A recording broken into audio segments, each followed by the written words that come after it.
পৃথিবীতে দুটি মানুষ খুব অসহায়। একটা পুরুষ দ্বিতীয় বিয়ে করলে আমরা কত সমালোচনা করি যে পুরুষটা কত খারাপ, ঘরে বউ বাচ্চা রেখে আবার বিয়ে করেছে। আসলে পুরুষের বোবা কান্না কখনো কারো চোখে পড়ে না, একমাত্র উপরওয়ালা ছাড়া। এটাও তো হতে পারে যে পুরুষটা একটু মানসিক শান্তির জন্য আবার দ্বিতীয় বিয়ে করেছে। মেয়েদের জন্য স্বামী অন্যরকম একটা অনুভূতি। মেয়েদের সবচেয়ে দুর্বলতার জায়গা হলো স্বামী। তাই তো মেয়েরা স্বামীর ভাগ অন্য কাউকে দিতে পারে না। মেয়েরা সমস্ত কিছু বন্টন করতে পারে, কিন্তু স্বামীকে নয়। লবণে মাছি বসে না, তাই লবণাক্ত হন। অযোগ্য মানুষ দূরে থাকবে। বউ বানানোর স্বপ্ন দেখিয়ে একটা মেয়ের চরিত্র নষ্ট করাকে বর্তমান যুগে রিলেশন বলা হয়। কোটিপতি বাবার মাদকাসক্ত সন্তানের চেয়ে দিনমজুর বাবার সুশিক্ষিত সন্তান অনেক উত্তম। আজ যাকে দুর্বল পেয়ে ঠকিয়ে যাচ্ছ, এমন একটা দিন আসবে এর চেয়েও বেশি তুমি ঠকবে। একদিন ভোর হবে, খুব ডাকাডাকি হবে, কিন্তু আমার ঘুম আর ভাঙবে না। প্রতিবেশী কাদের বলে, পরের সুখে জলে বেশি, অন্যের দুঃখে খুব খুশি, শোনে কম, রটাই বেশি, পেছনে কাঠি, সামনে হাসি, তাদেরকেই বলে প্রতিবেশী।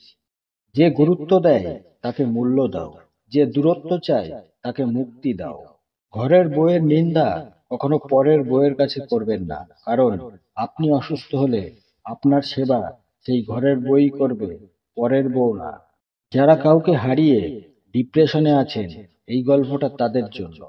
একটা পাখি আল্লাহর কাছে বিচার দিচ্ছিল যে, আল্লাহ, আমি খুব কষ্ট করে আমার ঘরটা বানিয়েছিলাম, তুমি তুফান দিয়ে উড়িয়ে দিলে, কেন করলে? তখন আল্লাহ উত্তরে বলল, তুমি যখন ঘুমাচ্ছিলে তখন একটা সাপ ঘরে ঢুকেছিল তোমাকে খাওয়ার জন্য, তাই আমি তুফান দিয়ে তোমার ঘরটা উড়িয়ে দিলাম। আল্লাহ আমাদের জীবন থেকে কিছু মানুষকে কেড়ে নেয়, যেন তারা আমাদের ক্ষতির কারণ না হয়। রাগী মানুষ কখনো বেইমানি করে না, অতিরিক্ত ভালোবাসে বলেই অল্পতেই রেগে যায়, আবার নিজেই কষ্ট পায়। আজ তুমি নিজের স্বার্থে আমাকে বিচ্ছেদের যন্ত্রণা দিলে, আমাকে মানসিকভাবে খুন করলে। একদিন তুমিও বুঝবে বিচ্ছেদের যন্ত্রণা কত কঠিন। কেননা তোমার কর্মফল তোমার পিছু ছাড়বে না। জীবনে সুখ চাইলে এ কথাগুলো মেনে চলুন। এক, বাবা মার সম্পত্তি বিক্রি করে কখনো ভোগ বিলাসে মত্ত হবেন না। দুই, শ্বশুর বাড়ি থেকে টাকা নিয়ে কখনো জীবন যাপন করবেন না।